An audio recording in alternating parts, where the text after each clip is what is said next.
Tinutukoy niya, magkakaiba yung payout account na nilagay niya sa mga tools na monetize sa account niya.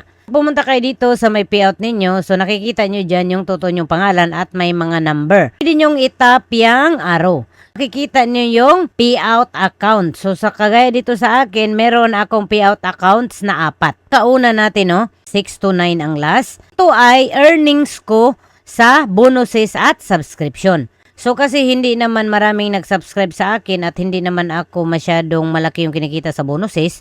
So ang nilagay ko dito na payout is PayPal. Kung makakuha ako ng $25, so mapipayout ko na itong earnings ko sa bonuses at subscriptions. Dito naman sa isa kong account na 886 yung last number. Ito naman ay stars, ads on reels, in-stream ads. Ito naman ay hindi ko napilalitan bangko yung nilagay ko dito, no? Kasi super naman, nakakuha naman ako ng $100 para sa mga ads or yan sa stars. Hindi po kayong gumamit ng dalawang payout para makasahod dito kay Meta.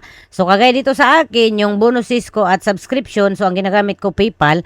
At dito naman sa mga ads, so sa stars, ang ginagamit ko ay bank account. So pwede po kayong magpalit anytime ng payout account. Bank to PayPal, PayPal to bank bank, PayPal to PayPal. So ang gawin nyo lang, itap nyo lang itong setting sa may taas. Tag lang natin itong arrow. Itap nyo lang yung update. So kapag po mag-update kayo, manghihingi po siya ng code galing dyan sa mga cellphone ninyo. Tandaan nyo, kapag magpalit kayo ng payout, nakalagay po dito na ma-on hold yung earnings natin or yung payout natin. So sample, monetize na kayo sa lahat ng tools ni Meta at gusto nyo na PayPal lang lahat yung gamitin ninyo, pwede naman.